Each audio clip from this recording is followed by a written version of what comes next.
예, 오늘은 데살로니가 전서입니다. 데살로니가 전서 개론인데 오늘은 데살로니가 전서 1장, 데살로니가 전서 5장까지 있죠. 1장 1절에서 5장 28절까지 있고요. 데살로니가 1장 7절 말씀, 데살로니가 전서 1장 7절 말씀, 읽겠습니다. 같이 읽습니다. 그러므로 너희는 마케도니아와 아가야에서 믿는 모든 자들에게 본이 되었느니라. 예, 마케도니아, 아가야 지방, 마케도니아 아주 큰 지역입니다. 이 마케도니아와 아가야에서 본이 되는 교회, 본이 되는 성도들, 데살로니가 교회입니다. 데살로니가 크리스천들이 이 전 지역에 뭐라고요? 예, 본이 되었다. 그래서 데살로니가 전서의 핵심이 뭐냐면, 본이 되는 교회, 본이 되는 성도, 본보게 되는, 그 전체가 그런 내용입니다. 믿는데도, 회심에도 본이 되고, 믿는데도 본이 되고, 선을 행하는데도 본이 되고, 고난을 견디는데도 본이 되고, 하여튼 뭔가 이 바울이나 이 목자들 섬기고 아끼고 사랑하는데도 본이 되고, 하여튼 모든 것에서 하여튼 본이 되는 교회, 그리고 주의 재림을 사모하는 그런 이제 내용입니다. 그래서 오늘 본이 되는 교회에서 1장부터 5장이 전체 그런 내용이다. 데살로니가전서 그런 겁니다. 기도합시다. 위대하신 거룩한 주 하나님 감사합니다. 하나님께서 은혜와 복을 주시고 주영을 충만케 해주시고 이 시간 하나님께서 은혜를 베풀어 주셔서 하나님의 말씀을 저희가 잘 알아듣고 잘 깨닫도록 해주시면 또 어제는 지금 질병이 이렇게 대확산하는 지금 확산일로 있는 그런 상황입니다. 이 정부가 막을 수 있는 일도 아니고 또 사람들이 막을 수 있는 것도 아니고 소멸시킬 수 있는 것이 아닌 것 같습니다. 하나님께서 도우시고 은혜와 긍휼을 많이 베풀어 주셔서 여기서 저희가 같이 이 세상의 풍조에 휘말려서 두려워하거나 떨지 않고 또한 초조해하거나 불안해하지 않으려고 또 이런 일들로 인해서 신앙이 흔들리지 않고 또 모이는 일에서 아버지는 빠지거나 도태되지 않냐고 오히려 저희가 이 순착의 순전함을 유지하게 하시고 마음에는 평안함과 고요함이 있고 조용함이 있도록 도와주시기를 간구합니다. 아버지 하나님, 저희가 이 세상으로 불론을 받았고 주님께서 저희를 안전하게 지키시고 보호하신 대로 확고한 믿음이 있습니다. 하나님께서 저에게 힘을 다해 주시고 마음에도 주의 평강으로 저희를 지켜주시길 간구하며 또 모든 성도를 기억해 주시고 또 이 시간에도 아버지 하나님 이 질병으로 고통받는 혼들이 있으면 주님께서 도우시고 그들을 이 모든 역병으로부터 구출하여 주시옵소서. 저희들을 마음을 많이 낮추어 주시고 하나님 오직 하나님 한 분을 더욱 신뢰하게 하시고 이런 일들을 통해서 오히려 주님을 더욱 찬양하고 감사하고 주님으로부터 안전을 얻고 주님으로부터 보호를 받는 그리고 주님을 더욱 신실하게 신뢰하는 성도이도록 인도해 주십시오. 감사드리며 주의 성기도 합니다. 아멘. 아멘. 데살로니가 전서를 공부하겠습니다. 데살로니가 전서는 본이 되는 교회, 본이 되는 성도들이 주제입니다. 지금 1장 데살로니가 전서 2장 13절 이 데살로니가 교회가 어떻게 본이 된 교회가 되었느냐? 아주 오래된 교회도 아니고 아주 신생, 요즘 한국말로 하면 개척교회. 아주 이제 신생교회인데 어떻게 마케도니아, 아가야 전체, 마케도니아, 아가야 하면 굉장히 넓은 지역이에요. 미국을 치면 서부 지역 이런 말입니다. 애리조나부터 캘리포니아, 워싱턴 주까지 서부 지역이요. 네바다가 다 포함해서 서부 지역 이런 뜻이에요. 여기서 본이 되는 교회를 하는 게, 이 성경이 이제 마케도니아 교회라고 딱 찍었는데, 어떻게 마케도니아 교회가 그렇게 본이 되는 교회, 가장 작은 교회인데, 가장 본이 되는 교회가 되었느냐? 데살로니가 2장 13절.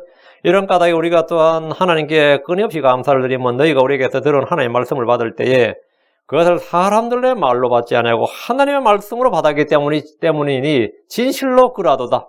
데살로니가 교회가 어떻게 그렇게 작은 교회, 신생교회가 그 전 지역에서 마케도니아, 아가야 전 지방에서 그렇게 본이 되는 교회가 되느냐?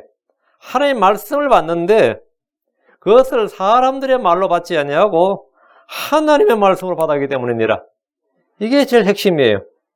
말씀을 받는데 하나님의 말씀으로 받았다는 것. 설교를 들을 때 이게 목사의 말로 받았더니 뭐 끝난 아무것도 아니에요. 우리 목사님 참 말씀 좋고 뭐 그것도 은혜가 되겠지만 그렇게 받아가지고 그거 얼마 안 갑니다. 이게 하나님의 말씀으로 받아야지. 하나님의 말씀으로. 데살로니가 교회는 말씀을 받는 데 있어서 이게 4년 돋보였던 거죠. 그 말씀이 또한 믿는 너희 안에서 효력 있게 일하느니라. 그리고 말씀을 하나님의 말씀으로 받으니까 이 믿음과 결합해서 믿는 너희 안에서 효력 있게 일하느니라. 말씀이 우리 속에서 효력 있게 일하는 방법은 믿음입니다. 하나님의 말씀을 믿는 자 안에서 효력 있게, 강력하게, 효과적으로 일합니다. 말씀은 믿음과 섞이지 않을 때 아무런 효력이 없습니다. 믿음과 섞이지 않을 때. 한국 사람들은 이제 운명론이 많이 빠져 있어가지고 교회 와도 이게 좀 잠재적으로 이 베이스는 그런 게 좀 깔려 있어요. 될 놈은 되고 안 될 놈은 안 되고, 될 건 되고 안 될 건 안 되고, 이런 게 있어요. 실제로. 그게 마음속에 저 밑에 깔려 있으니까 말씀을 받을 때도 하나님께 뭐 복 받을 놈 받고 못 받을 사람 못 받고 뭐 이런 게 딱 있는 거예요. 그거 심각한 겁니다. 예를 들어 한번 생각해봐. 씨를 뿌리는데 자갈밭이나 모래밭이나 하여튼 안 좋은 땅에 뿌리면 몇 프로 나요? 한 10%나, 잘 나면 10%, 잘못하면 5% 이래밖에 안 나고 나오면 다 죽죠. 왜? 땅이 안 좋으니까. 근데 한국 사람들한테 그렇게 물으면 이거 어떻게 되고 5%밖에 안 났다 그러면, 야, 땅이 그렇게 험해도 그래서 살 놈은 다 사는구나 봐라 이런다고. 죽을 놈은 죽고 살 놈은 사는구나. 근데 아주 좋은 땅에 씨를 뿌려보세요. 반대로 한 90%, 95%가 살고 잘 나고 5% 정도 죽죠. 그럼 그거 보고 뭐라 그래요? 역시 우리 잘 선정해서 잘 뿌려야 되구나 이렇게 말해야 되는데 보니까, 야, 이런 좋은 땅에 뿌려도 죽을 놈은 죽네. 안 될 놈은 안 되네. 이게 이 기본적인 그 한국인의 사고방식에 그 기저에 깔린, 기저에 깔린 사고방식이에요. 야, 그것도 죽을 놈은 결국 아무리 좋은 땅에 뿌려도 죽을 놈은 죽는구나. 아무리 험한 땅에 뿌려도 살 놈은 사는구나. 이게 뭐 좀 이상하지 않아요? 그 성도가 하나님의 말씀을 받는데, 내가 말씀을 받으면 말씀이 효과적으로 일하죠. 그리고 그 말씀이 효과적으로 일하고 그 사람도 본이 되는 사람이 되는 건데, 아무리 가르쳐, 목사도 그런 말이에요. 우리 목사님들께 모여도 아무리 설교가 가르쳐도 안 되는 놈은 안 되더라고요. 아무리 해도 안 되는 놈은 안 되더라고. 그게 좀 깔려 있거든요. 그래도 그 성도들도 자기들끼리만 하는 말 중에 하나가, 내가 큰 교회, 유명한 목사 다 해봤는데 안 되더라고. 근데 어떤 성도는 그냥 한 번에 갔는데 그냥 말씀을 탁 받아가지고는 은혜 받았다고 막 불이 붙어가지고 그러는데, 될 놈 안 될 놈 다 정해져 있는 것 같아. 그 교회 내에도 뭐가 있는 거지? 이런 이 운명론과 숙명론이 있는 거예요. 그게 아닌데, 이거 참 설명하기 어렵지. 히브리서 4장 2절에 우리뿐만 아니라 그들에도 복음이 선포되었으나 선포된 그 말씀이 그것을 들은 자들 속에서 믿음과 섞이지 아니하였으므로 그들에게 유익을 끼치지 못하였느니라. 그 말씀을 들었는데 왜 될 놈은 되고 안 될 놈은 안 되냐? 그게 될 놈 안 될 놈이 정해져 있는 게 아니라는 거죠. 뭐죠? 말씀을 받을 때 하나님의 말씀으로 받았느냐, 그 말씀이 믿음과 섞였느냐. 믿음과 섞이지 않으니까 그들 유익을 끼치지 못한 거지, 될 놈 안 될 놈이 정해져 있었던 게 아니다 이 말입니다. 많이들이 교회를 다녀보기도 했고 설교를 들어보기도 했고 성경 읽어보았지만 별로 유익이 없었고 감흥이 없었고 아무런 도움이 되지 않았다고 증언합니다. 그리고 어떤 사람이 증언하죠. 이제 자기가 은혜 받았던 목사 설교를 주면서 이 사람 거 들어봤는데 그 사람 그렇게 칭찬하고 막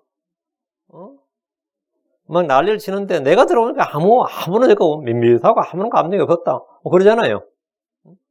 똑같은 설교인데, 그죠? 똑같은 설교, 똑같은 말씀인데, 믿음과 섞이지 않았기 때문입니다. 말씀을 받을 때 하나님의 말씀으로 받지 않았기 때문입니다. 데살로니가 교회에서는 하나님의 말씀을 받을 때, 이 말씀을 받을 때에 하나님의 말씀으로 받았다.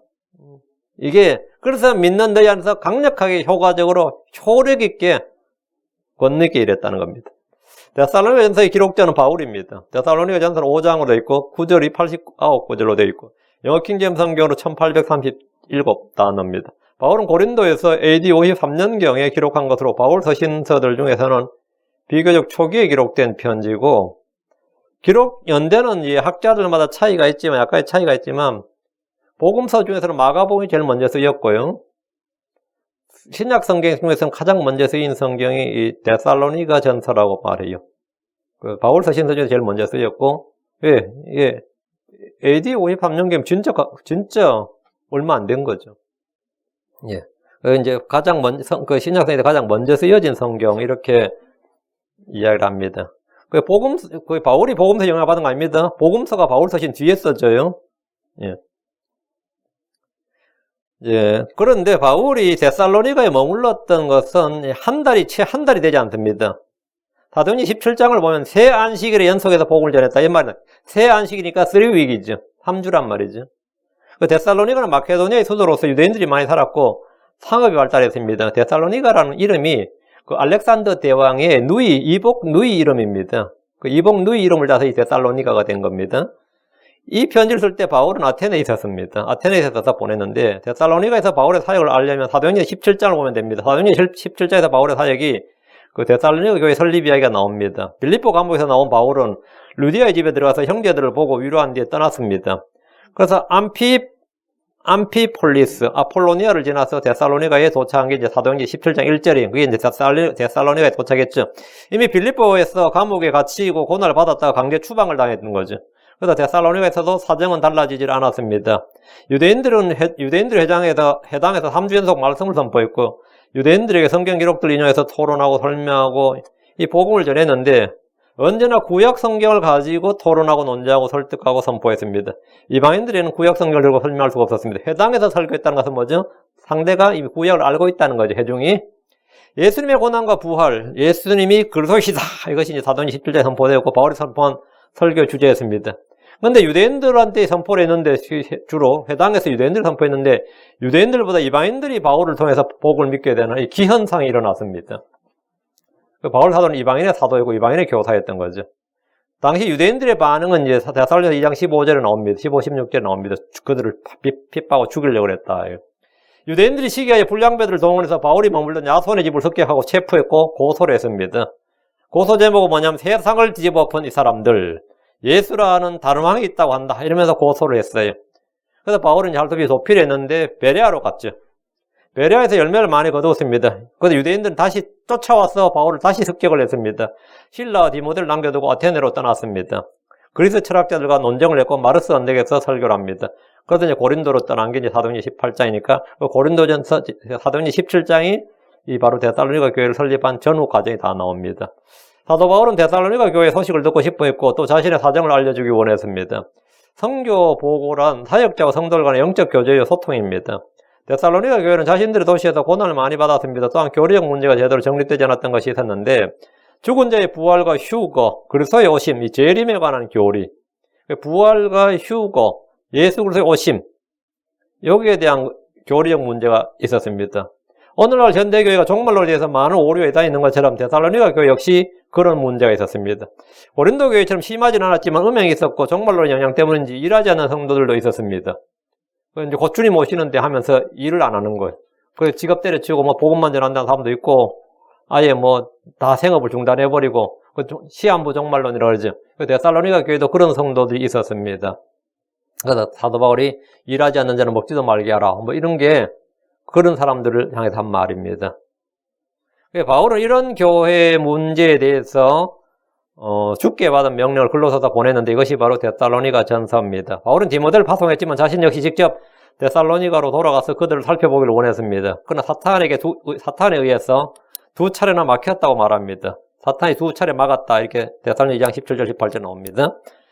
사도 바울이 이 부분에 대해서 성도들에게 기도해 주길 부탁했습니다. 바울은 데살로니가 성도들에게 복음뿐만 아니라 자신의 혼까지 주고 싶어 했으며 유모의 심정을 지니고 있었습니다. 데살로니가서는 갓거듭난 어린 성도들에게 복음의 진리를 가르치는 겁니다. 갓거듭난 성도들에게 복음의 진리를 가르칩니다. 흔히 크리스천들이 성경 읽을 때 뭐부터 읽으면 좋을까요? 이런 말 뭐 좀 묻는 분들이 있는데 그럼 대부분 다 요한복음부터 읽어라 이런 말 많이 하고 아니면 로마서부터 읽어라 그러는데 요한복음도 길고 로마서도 길어요. 그리고 용어 자체가 이 초신자들이 알아듣기 어렵습니다. 예. 초신자들이 가장 먼저 읽고 이해하기 쉬운 책이 데살로니가 전후서입니다. 데살로니가 전후서 일단 얇아요. 그리고 그 내용, 용어 자체가 우리 일상 언어와 차이가 없습니다. 일상 언어와 차이가 없어요. 요한복음, 로마서, 갈라디아서 등은 구약 성경의 배경이나 이해가 좀 필요한 책입니다. 구약 성경의 그 배경, 이해가 필요한 책이에요. 그래야 이해가 되는 거죠. 초신자들의 구약 인물들이나 사건의 율법 등은 모두 외국어라 다르면 생소한 것입니다. 데살로니가 전서는 그런 것이 전혀 필요치 않습니다. 구약의 배경, 인물 이거 전혀 구약의 사건 하나도 몰라도 됩니다. 그런 이야기 전혀 안 나옵니다. 갓 태어난 교회의 성도들이 믿음 위에 굳게 서서 나아갈 수 있도록 진리를 제시한 책이 데살로니가 전후서입니다. 이 책은 매장마다 그리스도의 재림을 다룬 구절이 나옵니다. 자, 데살로니가 1장에서 1장 10절에 나오죠. 1장 10절에 재림을 다룬 거죠. 그분께서 죽은 자들로부터 살리신 그분의 아들께서 하늘로부터 오실 것을 기다린지 보여주나니 이것은 곧 닭을 진으로 둘을 건져내신 예수님이시니라. 이러면서 하늘로부터 그분의 아들께서 하늘로부터 오실 것을 기다리는지 재림에 관한 거죠. 1장 10절에 이 데살로니가서는 이제 장마다 이 재림의 구절이 나온다고. 2장 9절에 나오죠. 형제들아 우리의 수고가 이렇게 형제들 우리의 수고 해산의 고통을 너희가 기억하나니 우리가 너희 중에 아무래도 아닌데 2장 19절인가 본데 2장 19절이네. 우리의 소망이나 기쁨이나 환희의 여간이 무엇이냐 우리 주 예수께서 오실 때에 그분 앞에 있을 바로 너희가 아니냐. 그래서 2장 19절에 주님이 오실 때에 이렇게 3장에서는 3장 13절 예. 이것은 그분께서 우리 주 예수께서 자신의 모든 성도들과 함께 오실 때에 하나님과 우리 아버지 앞에서 너희 마음을 거룩함 속에서 흠잡을 것이 없기에 굳건히 세우시게 하려 합니다. 여러분 오실 때에 4장에서 4장 16절 17절 휴거 재림을 다루고 있으니까 볼 것도 없고요. 주께서 오실 때까지 하면 주님 오시는 장면이 나오고 5장에서도 마찬가지로 5장 23절 예. 그리스도께서 오실 때까지 우리 주 예수께서 오실 때까지 흠없이 보존해 주길 원하노라. 그래서 이제 장마다 이 재림에 관련된 구절이 있습니다. 이 구절들은 구원받은 성도들, 그러나 구원을 받았지만 그 삶에서 고난을 받는 성도들에게 주는 소망의 말씀드리고 위로의 말씀드립니다. 이 말씀들을 통해서 우리가 새 힘을 얻고 강건해지는 겁니다. 성경에 이 구절들 표시해 두시고 자 본문을 간략하게 봅니다. 데살로니가 전서 1장을 본이 되는 교회라고 그랬어요. 본이 되는 교회. 데살로니가는 믿는 모든 자들의 본이 된 교회입니다. 신약교회 모델과 다름없는 그런 교회고 당시에도 마케도니아 아가에 있는 모든 믿는 자들에게 본이 되는 교회였습니다. 지금 1장 7절에 그러므로 너희는 마케도니아 아가에서 믿는 모든 자들에게 본이 되었느니라. 본이 되었느니라. 데살로니가 교회는 어떤 면에서 본이 되었는지 여러분이 보시기 바랍니다. 복음을 받는 일 5절을 보면 복음을 받는 일에서 본이 되었습니다. 이는 우리의 복음이 말로만 이르지 아니하고 권능과 성령님과 큰 확신으로 이루었기 때문이라. 그들은 복음을 받을 때 그 말로 받지 않았다면 사람의 말로 받지 않고 이 믿음으로 말씀을 받다 보니까 복음이 어떻게 임했다고요? 권능과 성령님과 큰 확신으로 이루었다. 그들은 그리스도를 6절 그들은 그리스도를 따르는 자들이 믿는 자들이 됐다. 다음에 6절은 따르는 자들이 됐다. 제자가 된 거죠. 인간적 교리나 전통이나 유대교 율법이 아니라 그리스도를 따르는 자들이 되었다. 예수를 믿었고 다음으로 예수 그리스도를 따른 사람을 따른 자들이 아니고 어떤 종교 체계나 시스템을 따른 것이 아니라 그리스도를 따르는 자들이 되었다. 그리고 7절에 그러니까 그들이 믿음에 보이된 겁니다. 그들로부터 주의 말씀이 나와서 마케도니아 아가에 울려 퍼졌고 하늘 향한 그들의 믿음이 모든 곳에 널리 퍼졌습니다. 그게 8절 주의 말씀이 너희로부터 나와 그들은 뭐가 된 거죠? 전도자가 된 거예요. 주의 말씀이 너희로부터 나와 마케도니아 아가에 울려 퍼졌을 뿐 아니라 하나를 향한 너희의 믿음이 모든 곳에 널리 퍼졌나니 그러므로 우리는 아무것도 말할 필요 없노라. 얼마나 이 전도를 열심히 했던지 이 데살로니가에서부터 막 복음이 널리 그 지역에 마케도니아 아가야 지방에 막 퍼졌다. 그러니까 침묵하는 크리스천이란 있을 수 없는 거죠. 침묵하는 크리스천이란 있을 수 없는 거죠. 예. 은혜를 받았고 하나님 말씀을 받으면 전부 다 뭐가 되는 거죠? 울려 퍼진다. 그들은 스피커가 되는 거예요. 그들은 스피커가 되는 거예요. 말씀을 전한 스피커가 됩니다. 한마디로 선교의 본이 되었습니다. 그들은 하나님께로 돌아서는 회심의 본이 되었습니다. 1장 9절 그들이 직접 우리에 관하여 보여주되 우리가 어떤 식으로 너희에게 들어갔는지 또 너희가 어떻게 우상들을 버리고 하나님께로 돌아와 살아계시고 참되신 하나님을 섬기며 우상들을 버리고 하나님께로 돌아와 살아계신 참되신 하나님을 섬겼다. 이게 진정한 회심이죠. 그냥 믿는 게 아니란 말이에요. 우상들을 버리고 하나님께로 돌아오는 이게 회개입니다. 참된 회개가 뭔지를 이들이 보여줬단 말이에요. 우상을 다 버리고 부적이나 이런 거 다 버리고 말이죠. 부정탈 만한 물건들 다 버리고 다 태워버리고 마술이나 관련된 서적도 있으면 그것도 다 태워버리고 이렇게 해야지 그것도 혹시 골동품이나 문화재나 될까 싶어서 그냥 집에 쌓아두고 이러면 예, 그건 안 되는 거죠. 왜? 그게 비록 조상 대대로부터 내려오는 뭐라 할지라도 말이죠. 그게 크리스천이 되면 집에 사주단지부터 갖다 버려야지. 그게 이제 옛날에는 난리 났었던 거죠. 유교시대에. 지금이면 집에 사주단지 사람도 없지만 사주단지 갖다 버리고 제사용품 갖다 버리고 다 태우고 부수고 그렇게 하는 거예요. 그게 당연한 거지. 이제 태우기 아까운 사람들 팔겠죠. 선물로 주거나. 근데 사실은 그건 버리는 게 아니죠. 내가 아는 것 남들도 못하게 해야지. 난 안 하지만 당신이 쓰시오, 이제부터. 이런 것은 없는 거죠. 이게 회심의 본을 보여줬다. 회심의 본. 회개의 본을 그냥 마음으로 나 예수 믿어 이게 아니라 버리고 주님을 섬겼다. 우상들을 버리고 하나님께로 돌아온 사람들의 교회, 하나님을 섬기는 교회 본이 데살로니가 교회였습니다. 주의 재림을 소망하는 일에 본이 되었습니다. 다음 1장 10절. 그분께서 죽은 자들로부터 살리신 그분의 아들께서 하늘로부터 오실 것을 기다린지 보여주나니 이분은 곧 다가올 진노로부터 우리를 건져내신 예수님이니라. 다가올 진노는 대환란을 말합니다. 다가올 진노로부터. 교회는 대환란 전에 들림을 받습니다. 근데 죽은 자들로부터 살리신 그분의 아들께서 예수님께서 하늘로부터 오실 것을 기다린지 보여주나니 데살로니 교회는 재림을 열망하고 재림을 기다리는 교회의 모델이었다. 바울이 그들에 대해서 기억하는 것이 무엇이냐면 1장 3절을 보십시오. 데살로니 교회 하면 바울의 마음속에 기억하는 것은 세 가지입니다. 아주 중요한. 우리 고린도전 13절 믿음, 소망, 사랑이 나오죠. 여기에 거의 다 나옵니다. 데살로니 1장 3절. 믿음의 행위, 사랑의 수고, 소망의 인내. 예. 그냥 믿음이 빠져버린 행위는 그건 율법적 행위, 종교적 행위, 육신적 행위에 불과하죠. 그 믿음의 행위. 수고도 마찬가지죠. 사랑이 빠져버린 수고는 뭐죠?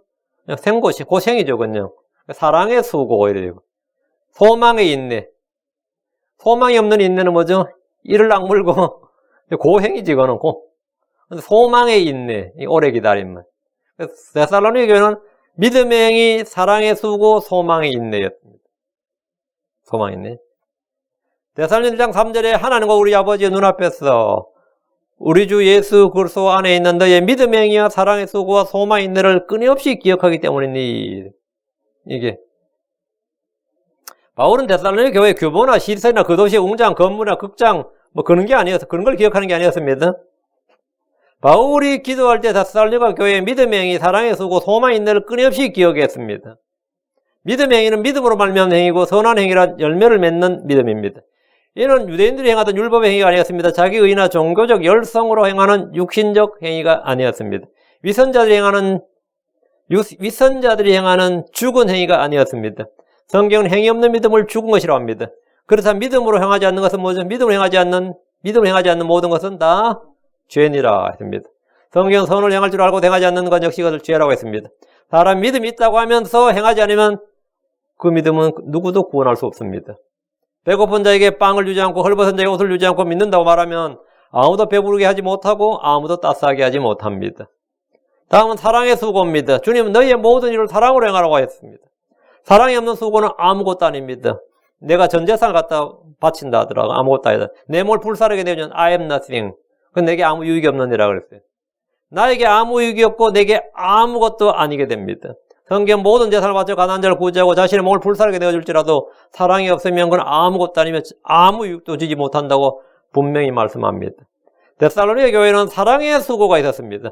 사랑의 수고는 주님 주시는 보상이 있습니다. 히브리서 6장 10절, 히브리서 6장 10절. 하나님은 불의하지 아니하사 너희의 행위와 그분의 이름을 위해 너희가 보여준 사랑의 수고 곧 너희가 성도를 섬겨왔음에도 섬기고 있는 것을 잊지 아니하시느니라. 여러분, 너희의 행위와 뭐라고요? 사랑의 수고, 사랑의 수고. 마지막으로 소망의 인내입니다. 믿음은 소망의 실체며 소망은 주님이 말씀하신 것을 바라며 기다린 것입니다. 믿음이 있어도 인내가 없이는 아무도 약속하신 것을 받지 못하며 열매를 맺지 못합니다. 소망이 없는 인내는 막연한 기다림이며 고욕입니다. 데살로니가 성도들은 소망의 인내로 열매를 맺었습니다. 2장입니다. 2장은 본이 되는 사역자들과 그들의 수고에 대한 내용입니다. 본이 되는 사역자들 그리고 그들의 수고. 예. 2장은 사역자가 어떻게 사역했는지 보여주는 말씀으로 가득합니다. 바울과 그 일행이 어떻게 사역을 했는가. 바울은 데살로니가에서 어떻게 사역했는지 본문에서 잘 기록하고 있는데 고난과 치욕을 당하며 많은 싸움을 싸우며 담대하게 복음을 선포했습니다. 2장 2절에 나오죠. 오늘날 유명한 목사, 부흥사, 강사들과 달리 바울은 존경과 대접을 받으며 높은 강대상에서 조명을 받아가며 마이크를 들고 선 것이 아니라 어디서 소리 날아올지 모르는 그런 환경에서 복음을 전했습니다. 강당에서 서서 말씀을 전하면 요즘이야 카메라가 돌아가고 요즘 인터넷 설교 유튜브 올린다 전부 다 카메라가 돌아가고 저도 카메라에 하나 두 개나 되네. 바울 사도가 딱 어디서 돌이 날아올지 모르는 거예요. 응? 설교하면 어디서 돌이 날아올지 모른다고. 카메라 조명빨이 아니라 어디서 돌이 날아올지 몰라요. 그런 가운데 복음을 전했습니다. 선교 환경은 언제나 최악이었고 선교비는 언제나 바닥이었지만 또 이렇게 해서 선교비가 늘 바닥이었어. 그러나 속임수나 부정함이나 간사함이 없이 살겠다. 2장 3절이죠. 속임수나 부정함이나 간사함이 없이 살겠다. 바울은 복음을 위탁받은 대로 사람이 아닌 하나님을 기쁘시게 하기 위해서 2장 4절 그렇게 일을 했다는 겁니다. 사역을 어떻게 했는가 지금 기록하고 있는 거예요. 나는 사역을 어떻게 했냐. 난 이렇게 목회했다 이 말이에요. 우리는 이런 목사님을 원합니다. 뭐 이런 거지. 우리는 이런 목사. 아마 모든 교회 성도들은 다 바울 같은 목사를 원하지 않을까요? 막상 바울 나타나면 쫓아내려 하겠지만 바울이 나타나면 쫓아내려 하겠지만 하나님의 신실한 청지기로서 오직 하나님을 기쁘시게 하는 데 집중했습니다. 바울의 관심과 목표는 사람들이 아니라 언제나 하나님이었습니다. 우리의 눈은 언제나 예수님께 고정되어야 하며 그분의 시선을 의식해야 됩니다. 2장 5절을 보면 아첨의 말이나 탐욕의 탈을 쓰지 아니하였다. 그 데살로니가 교회 성도를 얻기 위해서 혼을 얻기 위해서 말이에요. 그들에게 아첨의 말이나 탐욕의 탈을 쓰지 아니하였다. 참 중요한 말입니다. 이 목사들도 참 사람 앞에서 아첨을 잘해요. 그걸 그런데 목사가 어떻게 제가 아첨한다는 말은 못하잖아. 아첨한다고 하면 자기도 쪽팔리고 듣는 사람도 마찬가지고. 근데 제가 이렇게 같이 이야기해보면 많이 해보면 참 그 아첨을 잘해요. 근데 이제 아첨을 하고 나서 자기들끼리 이제 목사들끼리 모이면 내가 성도들 진짜 비 맞춰주고 긁어주고 띄워주고 하느라고 내가 얼마나 고생인지 모른다고 그래 쟤들이. 그 말은 뭐죠? 아첨의 말로 했다 이 말이죠. 사역의 핵심이 뭐죠? 그러니까 이제 누구도 한마디로 섭섭한 말 나오면 그냥 그 사람 교회 떠날지 모르니까. 자매님 같은 분이, 형님 같은 분이 교회 기둥이신데, 뭐 기둥은 무슨 형님 없으면 교회 안 돌아가요. 아첨의 말이죠. 형님 오니까 진짜 뭐 저도 같이 힘이 나요. 지도 그렇게 전혀 안 믿어요. 완전 목사 되면 거짓말의 달인이 되는 거예요. 근데 그런 목사들이 대부분 성공합니다. 진짜 그런 목사들이 성공해요. 근데 멀리서 그런 거 있지. 닥쳤던 게, 지붕 쳐다보다 한단 말. 그렇게 하면 그 교회 못 해먹죠. 근데 사도 바울은 어떤 식이었느냐, 이거 5절에 아첨의 말이야, 탐욕에 탈을 쓰지 않다. 거기 좀 얻어먹으려고, 아니면 얻어내려고, 그들은 뭘 헌신을 유도하기 위해서 그런 거 안 했단 말이죠. 사람들의 즐거움과 기쁨을 위해서 일하지 않았기 때문에 가능한 일입니다. 사람의 즐거움, 기쁨을 위해서 일하지 않았다. 근데 참 많은 또 사람들은요, 이걸 원해요. 이렇게. 좀 그런 말을 듣기를 원해. 어디 가서 전부 다 맨날 기죽인 소리 많은데, 교회 와서라도, 그죠? 좀 자기 귀를 살려주는 말을 듣고 싶고, 위로하는 말을 듣고 싶고. 제가 그때, 전에 이야기했죠. 제가 어떤 약소동에 있을 때, 제 그 주인집 아줌마가 그렇게 교회를 열심히 다닌다고. 진짜 남편한테는요, 머리끄댕이 잡히는 게 하루 이틀이 아니에요. 남편 교회 안 다니니까. 그 수요일 교회 가죠. 구정 예배 가죠. 금요일 날 가죠. 토요일 날은 또 뭐 한다고 가죠. 일요일 날 가죠. 일주일에, 주 7일 중에 6일, 5, 6일 막 교회 가버리는데, 남의 미치더라고. 근데, 저도 그때 교인이, 나도 어째 크리스천이기 때문에 물어봐서, 어째 그렇게 열심을 내냐고 물어봤더니만, 그분이 아마 초등학교도 제대로 졸업 옛날 분이었으니까, 초등학교 제대로 졸업 못 하신 그런 적이 있는데, 우리 목사님이 자기를 그렇게 똑똑하다고 했다네. 끝났어. 우리 목사님 자기를 똑똑하다고 했대. 나 그 말 듣는 말이 하면 이분은 이미 이 약수동 교회야 이제 죽을 때까지 간다는 걸 알았어요. 이 교회 무슨 부정과 비리가 터질 필요 없어. 그 한마디로 그러면 그분은 아미 혼이 사로잡혔어요. 혼이 사로잡혔어요. 그래서 내가 뭐라 그래. 그래, 아무 말도 안 했지. 내가 그거 파토놓으면 안 되죠. 안 똑똑해요. 거짓말이 그래요. 그럴 수 없는 거 아니에요. 이야, 진짜. 그러니까 그분이 진짜 열심을 냈는데요. 찬송가는 하고 그 테이프 옛날엔 요즘이야 CD도 있고 DVD도 있고 요즘은 다 MP3고 이렇잖아요. 옛날에 나 테이프잖아요. 그죠? 그 테이프로 성경 낭독 테이프 하면요. 아시죠? 가방 이만한데. 하루 종일 틀어놔요. 열심히 하는 거죠. 왜 열심히 했느냐. 그 목사님의 칭찬과 위로를 받은 거예요. 칭찬과 위로를. 힘을 얻은 거지, 그렇게. 근데 이제 그 교회에 이제 사도 바울 같은 사람은 큰일 나는 거지. 예. 사역자들에게 반드시 필요한 철칙이 되는 말씀들이 지금 이 데살로니가서 2장에 쭉 나옵니다. 사람들의 칭찬에 영광을 구하는 순간부터 그는 단지 복음 장사꾼이 되고 기독교 사업자가 되고 그는 더 이상 사역자가 되지 못합니다. 6절을 보면 우리가 그리스도의 사도로서 너희에게서지 다른 사람들에게서든 사람들에서 영광을 구하지 않냐고. 사람들에서 뭐라고요? 영광을 구하지 않았다. 사람들에서 영광을. 도리어 바울은 그들의 유모가 되어서 7절에 유모가 되어서 8절 복음과 더불어 자신의 혼까지 주고자 했습니다. 참 목자상이 바로 이것입니다. 우리 주님께서 양들을 위해 자신의 생명을 내어놓은 것 같이 바울은 성도를 위해서 자신의 혼을 주고자 했습니다. 받는 것이 아니라 주고자 하는 것이 핵심입니다. 사랑은 주는 겁니다. 섬김은 주는 것입니다. 모든 사역자들은 사역자로서 본이 되는 바울 사도의 행적을 주의 깊게 보고 따라야 됩니다. 9절에는 수고하는 사역자 선교사의 본입니다. 9절 우리가 너희 중에 아무에게도 폐를 끼치지 않냐고 밤낮으로 수고하며 복음을 선포했다. 우리가 너희 중에 아무에도 폐를 끼치지 않냐고 민폐를 끼치지 않았다 이 말이죠. 밤낮으로 수고하며 복을 선포했다. 그 사도 바울은 직접 손으로 일하면서 복을 전했다는 겁니다. 또한 교회 내에서는 거룩하고 옳고 흠없이 처신했습니다. 10절 그리고 본이 되는 사역자의 전형입니다. 14절 당시 데살로니가 교회가 받는 고난이 유대에 있는 하나님의 교회들이 유대인들로부터 받는 고난과 같다고 말합니다. 교회는 유대에서나 이방 땅에서나 유대인 크리스천이나 이방 크리스천이나 다 박해를 받았습니다. 그거는 예외가 없었습니다. 14절이 바로 그 이야기입니다. 유대인들의 죄가 나오는데 15절 16절 유대인들은 주 예수님과 자기들의 대언자들을 죽이고 우리를 핍박하였으며 하나님을 기쁘게 하지 아니하고 모든 사람을 반대하는 자들이 되어 이방인들이 구원받도록 우리가 그들에게 말한 것을 금하고 항상 자기 죄들을 가득 채웠나니 이로써 진노가 극도로 그들에게 임하였느니라. 이게 지금 사도 바울 자신도 유대인이면서 그 유대인들의 행적과 그들을 지금 정확하게 기록하고 있는 거예요.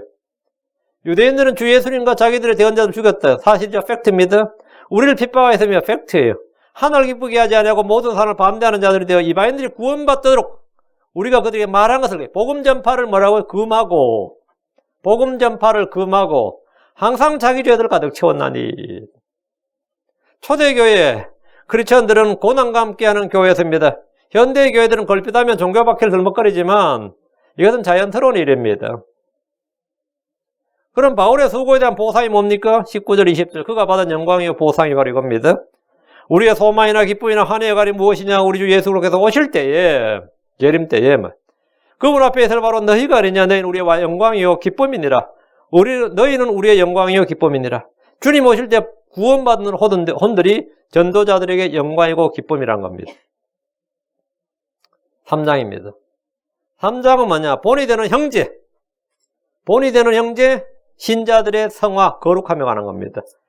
바울은 아테네에서 디모데를 데살로니가로 보내서 성도들을 위로했습니다. 그 1절, 2절 나온 겁니다. 지금 그들이 극심한 고난 가운데 있었기 때문입니다. 복음을 믿는다는 이유로 데살로니가 교회가 받은 고난 엄청난 것이었습니다. 바울은 성도들이 받는 고난에 대해서 흔들리지 말라. 그리고 그건 당연한 것이다. 그렇게 너희들은 고난받도록 정해진 자들이니라. 이렇게 3절, 4절 우리가 이런 고난들을 받도록 정해진 줄을 너희 자신이 아느니라. 우리가 너희 함께 있을 때에 우리가 환난당할 것을 참으로 너희에게 미리 말하 했는데 과연 그렇게 되었고 너희가 그것을 아느니라. 그래서 사도 바울은 크리스천 그들의 복을 전할 때 너희들 이제 잘 먹고 잘 산다, 형통한다, 4차원의 영상 이런 거 전하지 않았어요. 너희 이제 예수 믿었으니까 뭐라고요? 큰일 났다. 이제 박해 임한다. 고난이 임한다. 이렇게 전했다는 거죠. 그 복음을 전할 때 그럼 복음을 전하죠. 그 미국의 어떤 헐리우드의 유명한 영화 배우가 어느 연극 영화 스쿨 졸업식 대학교 졸업식 가서 연설문 미국은 대학 졸업식 할 때 유명 인사를 초청하죠. 하도 유명한 연설문에다 유튜브에 막 계속 떠가지고, 첫 번째가, 그들은 전부 다 영화나 연극에 종사할 그런 애들. 첫 번째 이제 딱 전달이 들어서서, 그건 이제 삑 처리가 되는 문제. 여러분 이제 오늘부터, 여러분 오늘부터 끝장났습니다. 왜? 이 과를 나와서는 먹고 살 길이 없다 이거예요. 지금은 여러분 헐리우드에 꿈이 창창해서 지금 이 학교를 왔고, 이 학교를 왔고, 이 과를 지금 졸업식이라고 즐거워하는데, 그 양반 진짜 현실을 말해준 거예요. 여러분은 오늘부터 졸업자니까 여러분 오늘부터 실업자다 이거예요. 여러분 오늘부터 실업자다. 근데 그게 하도 생생하게 그 연설이 전달이 되니까 자기 체험을 왔다고 해서 그 헐리우드에 진출하는 수백, 수천, 수만 명의 배우 지망생들 그 장사한 사람들이 성공한 사람 몇 명이에요? 1%가 안 된다고요.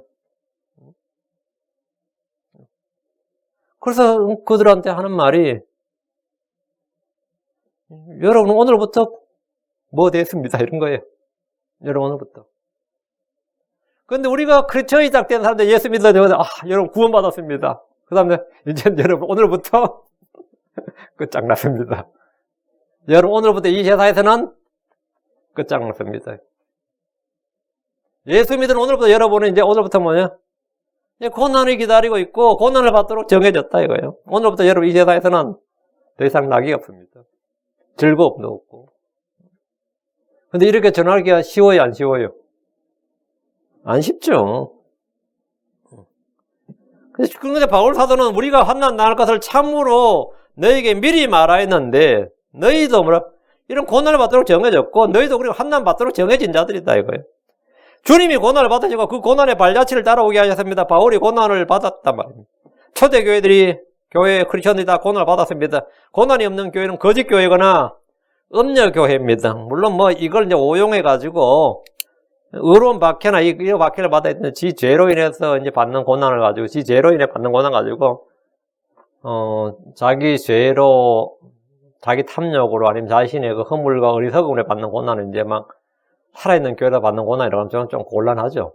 그런 게 사실 요즘 교회인데 많죠. 아무도 고난 안 해요. 아무도 박해 안 하고.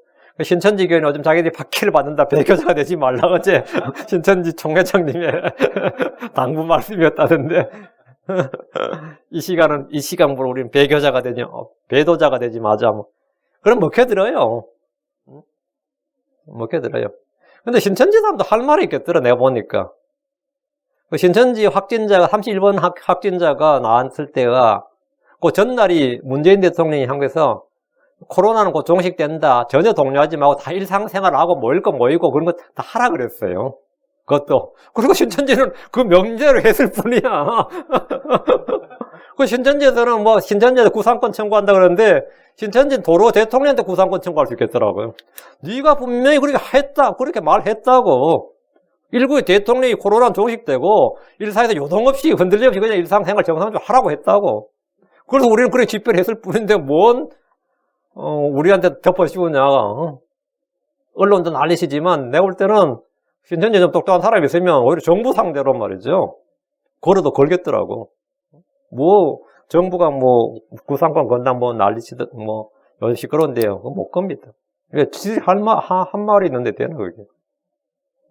오히려 주의하십시오. 자제하십시오. 이랬으면 욕이라도 할 말이 있지. 그렇게 말 안 했어요. 코로나는 곧 종식된다고. 그러나 폭발해서 집권되면 신천지 욕 엄청 하죠. 신천지 욕할 거 없어요. 그냥 그 사람은 국민이야. 우리야 같은 교인 입장에서야 이단이니 뭐지만 정치인 입장에서는 신천지든 불교든 여호와의 증이든 대순진리교든 증산도든 다 그냥 국민이에요. 그냥 국민이라고. 그 국민들 가운데 이런 국민 저런 국민이 있는 거고 그 속에 터진 거지. 신천지가 조선족이에요. 아니 신천지가 북한 사람이에요. 신천지는 대한민국 국민이라고 그냥. 내가 원래 신천지를 옹호하는 꼴이 났네. 큰일 났네. 근데 그놈들이 지금 하는 말 진짜 박해는 무슨 박해. 근데 이제 그 사람들 덕분에 이제 어쨌든 일반 교회들이 문을 많이 닫고 지금 문을 많이 닫았단 말이죠. 근데 이제 한 2주 정도 쉬어보니까 어때요? 그나마 온라인 시설에 있는 교회는 그나마 괜찮아. 온라인 예배를 드리는데 실제로 대한민국에 온라인 예배 못 드린 교회 굉장히 많아요. 온라인 예배 못 드린 교회는 뭐가 되거든요? 지난 2주간 깜깜이었어. 그래요, 안 그래요? 근데 그래요. 지금 이제 문을 해가지고 우리 교회 빨리 예배당에 카메라 설치하고 이거 어떻게 유튜브는 어떻게 방송하는 거예요? 뭐 이런 분들 있잖아. 유튜브는 어떻게 방송하는 거예요? 뭐 목사님들 다 아는 건 아니라면 다 뭐 우리 50대 정도 되는 제 나이 때 되는 사람들이요 마지막 주산 세대 첫 컴퓨터 세대라 그래요. 제가 대학교 때 비로소 컴퓨터라는 걸 배우기 시작했다고.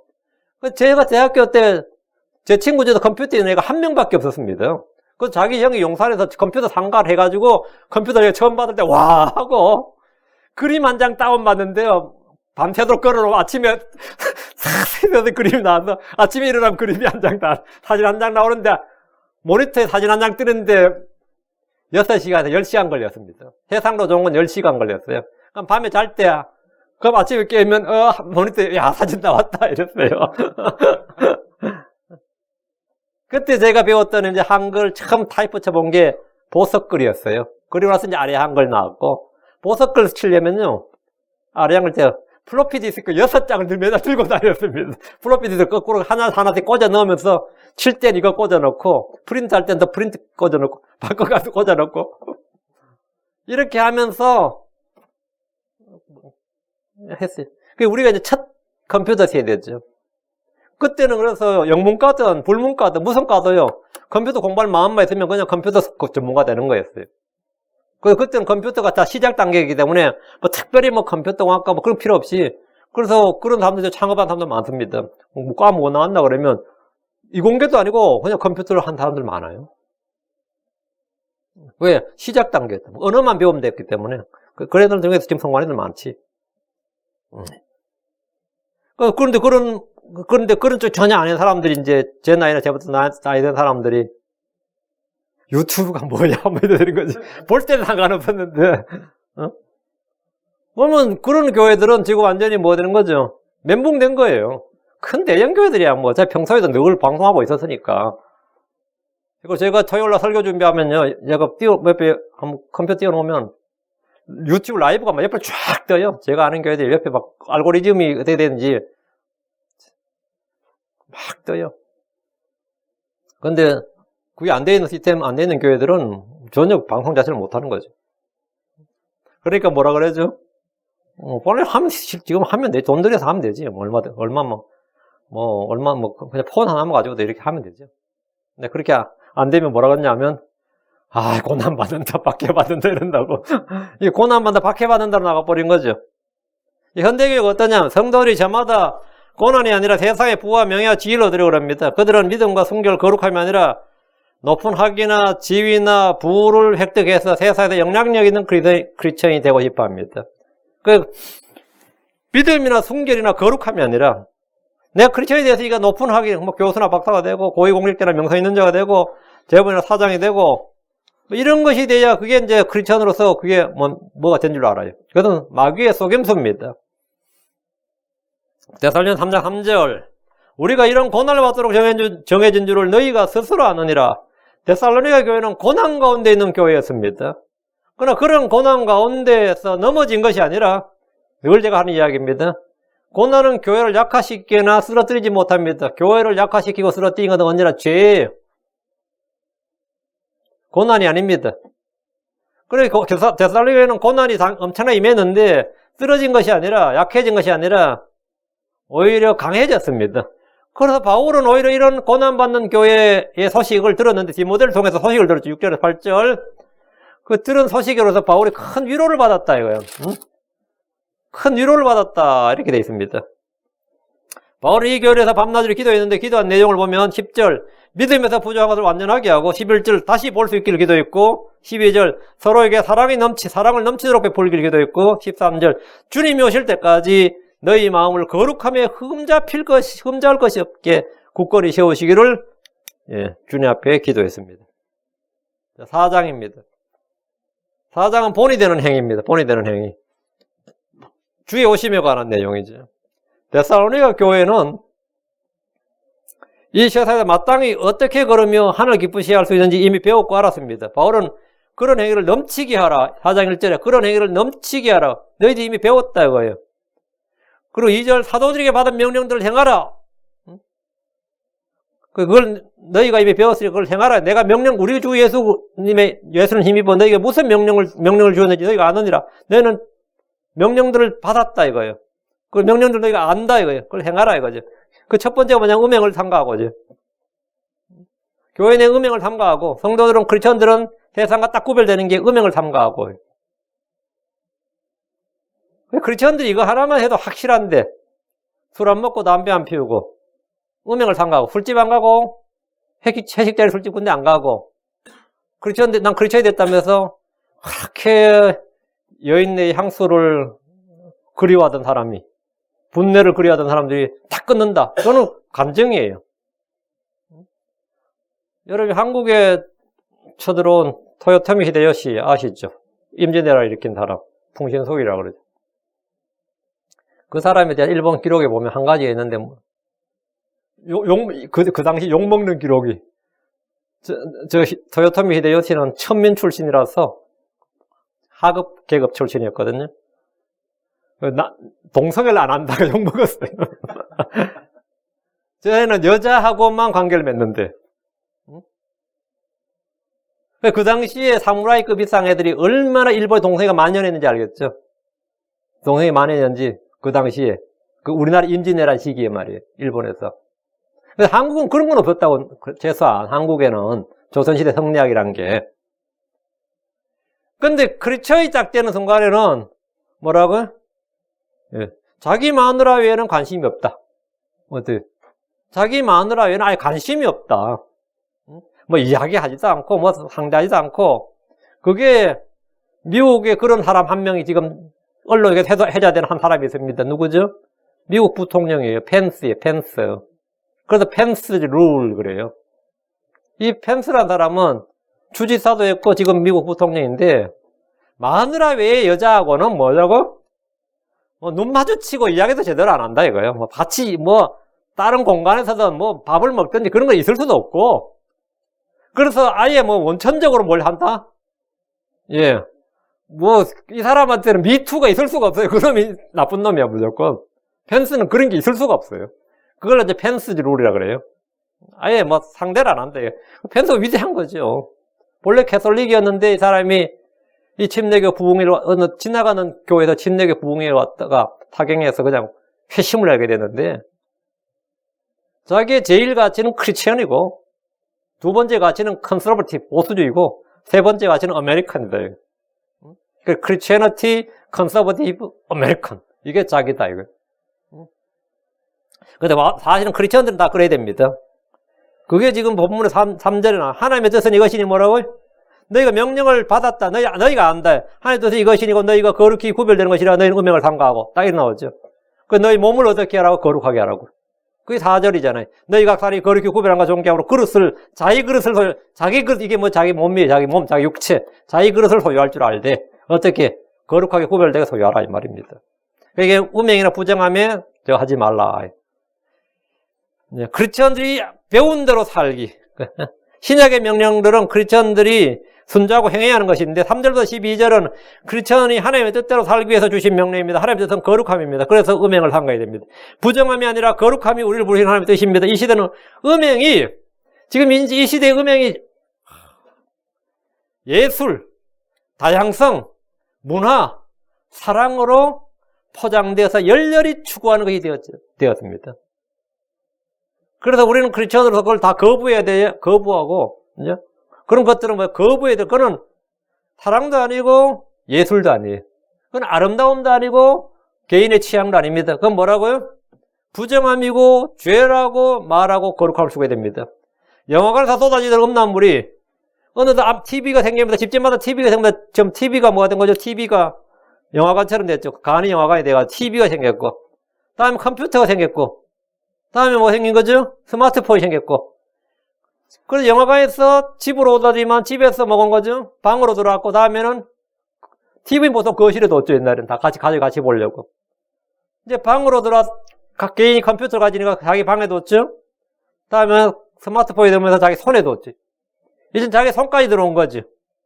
손까지. 그 스마트폰은 언제나 이 음란물을 접하게 될 수 있도록 항상 그게 넘치는 거예요. 이런 때에 크리스천은 하나님 뜻대로 살고자 하는 소원과 결단이 필요한 겁니다. 4절 너희 각 사람이 거룩히 구별함과 존경으로 자기 그릇의 몸이라고 했죠. 자기 그릇을 소유할 줄 알되 이게 하나님 주신 명령이었다 이거예요. 몸은 음행을 위해 있지 않고 우리 주님께 산제물로 드려야 됩니다. 욕정의 욕망대로 행하지 말고 주님의 뜻대로 행해야 됩니다. 형제간에는 6절, 이건 자기 몸에 관한 것이고, 두 번째 형제간에는 6절, 자기 형제를 속여서 빼앗지 말라. 6절 후반부에 좀 하십시오. 주께서 그런 모든 자들에게 뭐 하시느니라? 복수하시느니라. 그런 모든 자들에게 뭐 한다? 복수하시느니라. 복수하시느니라. 주님은 복수하시는 분이시니라. 보복하신 하나님은 구약의 하나님이고 신약은 은혜로우신 하나님으로 행하는 분들은 이 말씀을 통해서 경고를 받고 깨어나야 됩니다. 신약의 하나님도 동일한 복수하신 하나님입니다. 구약의 하나님도 은혜로운 하나님입니다. 9절부터 12절은 형제사랑의 실천입니다. 9절 사랑을 베풀고 돕기 위해서 일하라고 나오죠. 자, 부절히 일하라는 겁니다. 성도들이 일하는 것은 조용히 지내고 정직하게 걷고 부족하지 아니하기 위해서입니다. 시한부 종말론에 빠진 사람들이 일을 하지 않았습니다. 허무주의나 운명론에 빠진 사람들 역시 그렇습니다. 우리가 일해야 하는 이유는 선을 향하고 베풀고 사랑하기 위해서입니다. 이런 목적으로 일한다면 노동은 노역이나 고역이 아니라 사역이 됩니다. 성경적인 노동과를 확립해야 됩니다. 13절 죽은 성도들이란 말씀입니다. 자, 그럼 죽은 성도들 그리스도인으로 죽을 때 우리는 당하거나 절망하거나 아무런 소망 없는 자들 같이 슬퍼하지 말라는 겁니다. 우리는 죽음을 원치는 않습니다. 어떤 크리스찬도 죽음을 원하지는 않을 겁니다. 물론 뭐 죽는 게 더 유익이다, 죽는 걸 내가 간절히 바란다, 확신에 차다 원하는 바는 사도바는 그런데 그렇다고 내가 뭐 나는 죽음을 원한다 그러면 죽어라 그러겠지. 그리고 그건 위선자처럼 들릴 겁니다. 죽음? 누가 또 병 걸리기를 원치 않습니다. 누가 병 걸리기를 원하고 누가 죽기를 원해. 오늘 딸내미하고 이제 학교도 새로 오면서 만약 내가 이제 나중에 뭐 이게 연명치료를 받아야 살 수 있게 되면 그냥 사인해라. 그냥 연명치료 거부한다고 연명치료 하지 말고 난 그렇게 사는 것보다 죽는 게 훨씬 더 낫다. 그 이야기를 하는데 알았냐 했더니 예 그러더라고. 절대로 한 달, 두 달 끄면 안 된다. 일주일 안에 끝장을, 일주일도 길다, 이거. 연명치료 들어가야 된다는 거냐. 사는 것도 은혜에 의했지만 죽는 것도 은혜다, 이거. 죽는 것도 은혜다. 죽는 것도 은혜야. 우리는 이제 죽음을 두려워하지 않습니다. 예. 죽음에 대해서 알기 때문입니다. 죽은 후에 내가 가는 것도 알고 죽은 후에 내 상태도 알고 죽음에 대해서 내가 알아요. 알고 확신하기 때문이죠. 이거 없으면 아마 크리스천들 죽는 거 상당히 괴롭고 힘들고 꺼려지고 망설여지고 아마 두려울 겁니다. 내가 자신이 지금 죽음에 대해 두려움이 있다 그러면 지금 아직 여러분 제대로 살 준비가 안 된 사람들이에요. 그리스도인으로서 죽을 때 우리는 당하거나 절망하거나 아무런 소망 없는 자들 같이 슬퍼하지 말라. 이 13절 주님의 부활을 믿는다면 우리 역시 부활의 이성을 믿습니다. 14절부터 17절은 부활과 휴거, 주님 오심에 대한 가장 명확한 구절로서 우리에게 힘과 위로를 줍니다. 분명하니 그러나 형제들아 잠자는 자들에 관하여는 죽은 자들에 관하여는 이 말이에요. 너희가 모르기를 내가 원치 않으노니 성도들은 당연히 알아야 될 한 가지 진리가 뭐죠? 죽은 자들에 관해서 알아야 된다고. 죽음에 대해서 알아야 된다고요. 너희가 모르기를 내가 원치 않으노니 이것은 너희가 아무 소망 없는 다른 사람들 같이 슬퍼하지 아니하게 하려 함이라. 우리가 예수님께서 죽으셨다가 다시 일어나셨음을 믿을진데 이거 안 믿으면 크리스천이 아닌 거죠. 그분과 같이 그분이 죽으셨다가 일어나셨던 것 같이 예수님한테 잠자는 자들도 크리스천들도 말이에요. 하나님께서 그분과 함께 데려오시리라. 그러니까 당연한 거죠, 이거는. 이 말씀들이 죽은 성도들에 대해서 참된 위로를 주며 우리 자신의 죽음에 대한 두려움을 없애줍니다. 그래, 코로나 바이러스로 난 여러분 아무도 안 걸리길 원하지만 걸려서 만약에 걸려도 죽는다 쳐도 그런 큰 적은 아닙니다. 네. 주님께서 나를 부른 초청장이 지금 5장입니다.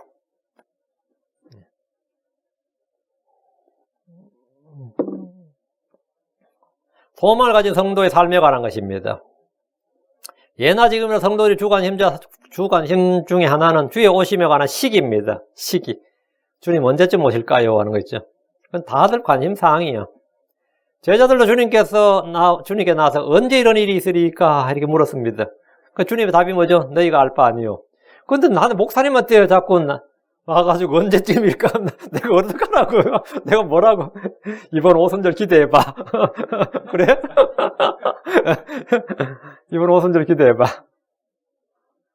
아, 주님께서 너희가 알 바 아니요 그랬는데 자꾸 나보고 물으면 어떡하라는 거야? 묻지 마요, 좀. 나한테 묻지 말라고. 잘못하면 이단돼요. 그리고 이제 제자들 관심이 없고, 초대교회 제자들도 관심사항이었고, 그럼 데살로니가 교회들도 당연히 관심사항이었죠. 사도 바울은 성도들의 주의 오심에 관한 시기와 날짜 등에 대해서 쓸 필요가 없다고 말합니다. 1절에 나오죠. 쓸 필요가 없다잖아요. 바울도 쓸 필요가 없다. 주님도 너희가 알 바 아니요. 나도 그럼 뭐라 그래도 관심 끊어. 그래야지. 그게 정상적인 답이죠. 우리는 연도와 날짜를 정하지 않습니다. 다만 주의 날이 도둑같이 이룬다는 사실을 압니다. 3절, 주의 날은 믿지 않는 자들에게 갑작스러운 파멸이 맙니다. 3절에 반복해서 그들이 중요한 말입니다. 너희에게가 아니고 대명사. 그들이 피하지 못하리라. 우리가 하면 골치 아픕니다. 우리가 하든지 너희가 해버리면 아주 끝장나는 거고. 이거 말도 안 되는 소리고. 그들이 피하지 못하리라. 우리가 아니라 그들입니다. 너희가 아니라 그들입니다. 우리는 어둠 속에 있지 않으면 갑작스럽게 닥치지 못합니다. 모두 들림을 받기 때문입니다. 9절, 대환란 전 휴거를 입증해주는 말씀입니다. 하나님께서 우리를 진노에 이르도록 정하지 않으시고 우리 주 예수 그리스도로 말미암아 구원받도록 정하셨느니라. 하나님께서 우리를 대환란은 주의 무슨 날? 진노의 날이죠. 진노의 잔을 부으신 날이죠. 그럼 하나님께서 우리로 하여금 뭐라고요? 예. 진노에 이르도록 정하지 않으시고, 그러니까 뭐지? 당연히. 이걸 이제 지옥으로만 이제 해석을 하는 게 이제 환란 통과론자들은 이 구절을 읽을 때 이제 진노를 지옥으로만 해석하는 거죠. 근데 분명히 대환란은 진노라고 구약이든 신약이든 반복에 나옵니다. 대환란은 진노의 날이에요. 진노에 이르도록 정하지 아니하시고, 그런 거 진노 전에 들림 맞는 거죠. 여기서 진노란 지옥이 아니라 주의 날에 불신자를 받게 될 진노 대환란입니다. 구원은 혼의 구원이, 여기서 구원은 혼의 구원이 아니라 대환란으로부터 구원입니다.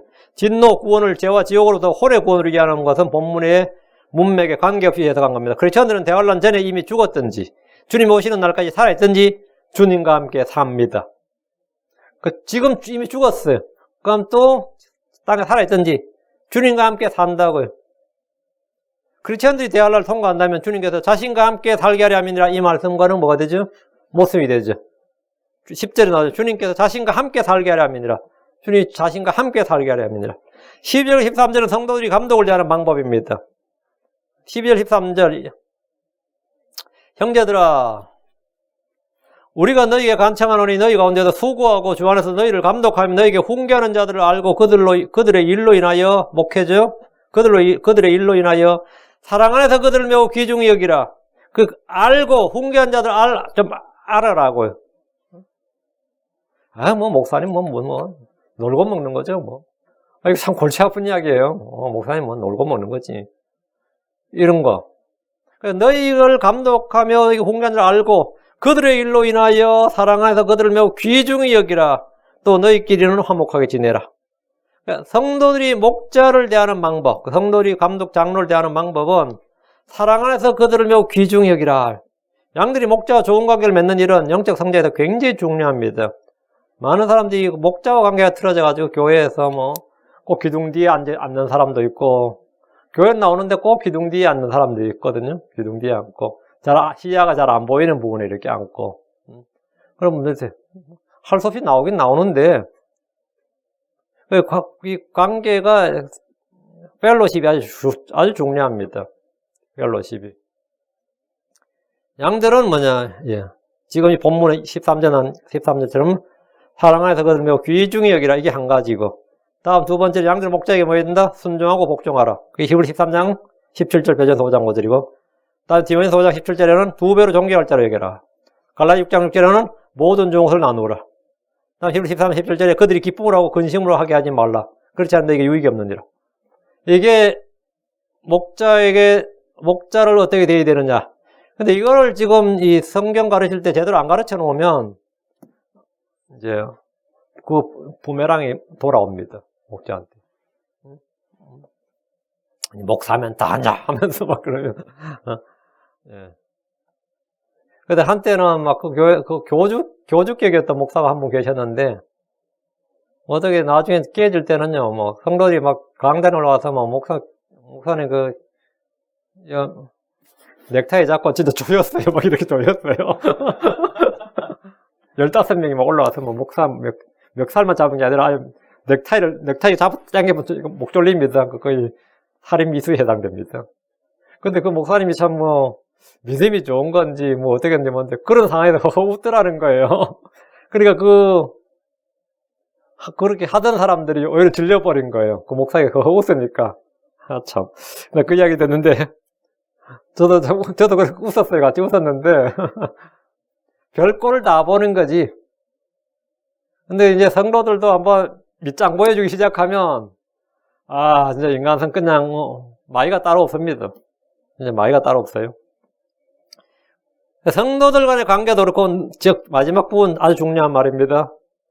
또 너희끼리 화목하게 지내라. 너희끼리. 세상 사람들은 그걸 어떻게 되는가 안에 너희끼리, 좀 성도들끼리는 말이야. 목사와 성도, 성도와 성도끼리는 뭐라고요? 화목하게 지내라. 화목하게 지내라. 14절부터 27절에 형제들아 이렇게 삶에서 이렇게 시작하는데 삶에서 구체적으로 순종해야 될 실행에 관한 명령을 내리고 있습니다. 아주 짧고도 간결하게 이 주의 명령들이 구체적으로 주어져 있습니다. 14절은 제멋대로 행하는 자들이 경고하고 약한 자들을 위로하고 연약한 자를 붙들어주고 모든 사람에게 인내하라. 5가지 나오네요. 근데 굉장히 짧죠. 명령이. 제멋대로 행하는 자들을 경고하라. 약한 자들을 위로하라. 연약한 자를 붙들어주라. 모든 사람에게 인내하라. 15절은 아무도 누구에 대해 악으로 갚지 말고 도리어 너희 가운데서 선하고 또 모든 사람에게 선한 것을 항상 따르라. 이제 크리스천의 대인관계입니다. 아무도 누구에든지 악을 갚지 말고 그 사적 보복의 원리를 금지한 겁니다. 이거는 모든 구약에서도 마찬가지였습니다. 법으로 징칠해야지 국가가 나서서 정부가 해야 될 일이지 개인이 직접 보복하면 안 돼요. 개인이 직접 보복하면 됩니다. 하나님께 맡기고 우리 크리스천들 하나님께 맡겨야 되는데 내가 해골당했어요. 그럼 미국에 총기 사고지 상당분이 해고당하고 좌절해가지고 상사 쏴버리는 거 있죠. 그럼 뉴스에 자주 나오죠. 너 마누라 바람 피웠다고 집에 들어왔는데 딱 보고 나서 그냥 거실에서 총으로 쏴버린 거예요. 뭐 그런 케이스.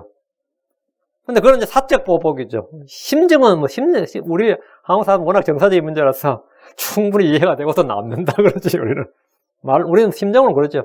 충분히 이해가 되고도 남는다 그러지만 그런 이제 사적 보복이고 크리스천들은 어떤 교회도 사적 보복을 금지. 구약 시작 다 마찬가지입니다. 구약에서 동일상의 보복의 원칙이 있지만 그거는 장로들이 재판석에서 그렇게 해야 된다는 말이지 내가 사적으로 그렇게 하면 안 돼요. 물론 살인자를 처단하겠다 따라가는 것도 성경에 나오긴 하는데 그것도 사실은 금지입니다.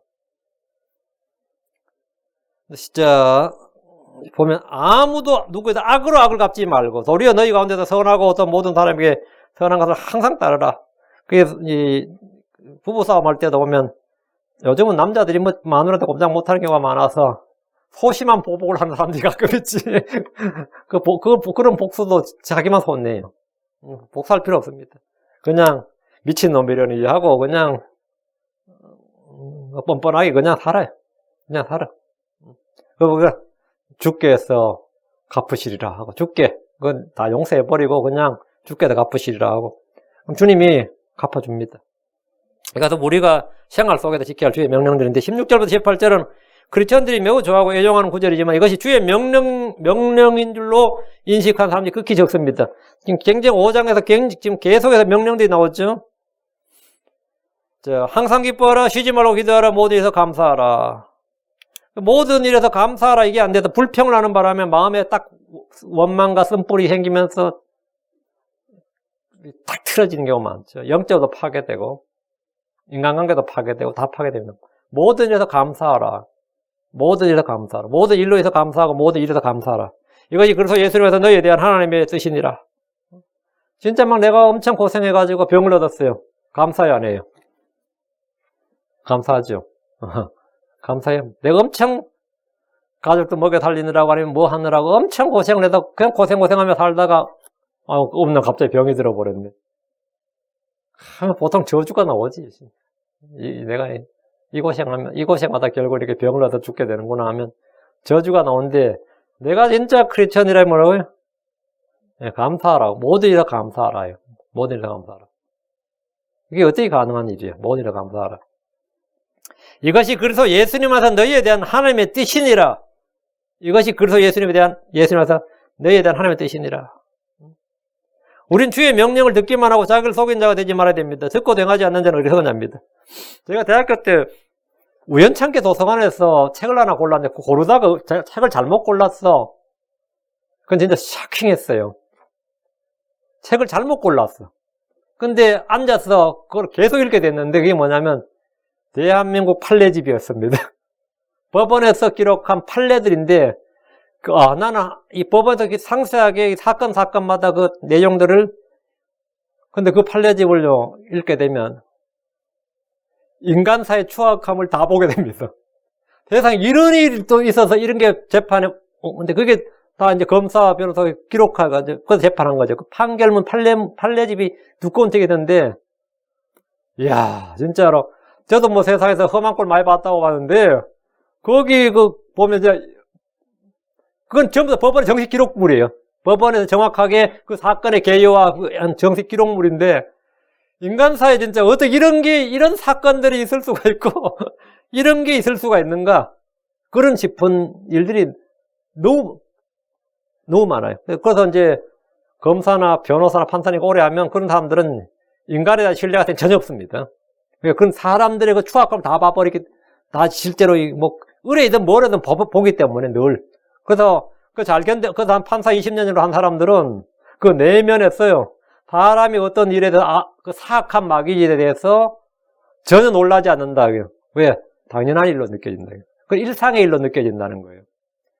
그러니까 그건 인간의 고매함, 인격, 그거는 그들에게는 아무런 의미 없는 말입니다. 그래서 저도 그 판례집을 한번 읽게 되는데, 그에서 읽을 수 있는 사람 읽어보면, 성경에 추악한 거 하죠. 그건 아무것도 아니에요. 근데 내가 크리스천이라면, 그런 일에서, 모든 일에서 감사하라. 이것이 그래서 예수님께서 너희에 대한 하나님의 뜻이니라. 이거 하나 하면 정말 그 사람, 그게 진정한 거룩한 성화가 뭔지가 열매가 맺습니다. 우리는 주의 명령을 듣기만 하고 자기를 속이는 자가 되지 말아야 됩니다. 듣고도 행하지 않는 자는 어리석은 자입니다. 19절에서 22절 역시 매우 짧지만 중요한 구절도 연속해서 나오는데, 성령을 누리지 말라, 대언한 것을 멸시하지 말라, 모든 걸 시험해보고 선한 것을 고개 붙들라, 악의 모든 모양을 삼가라.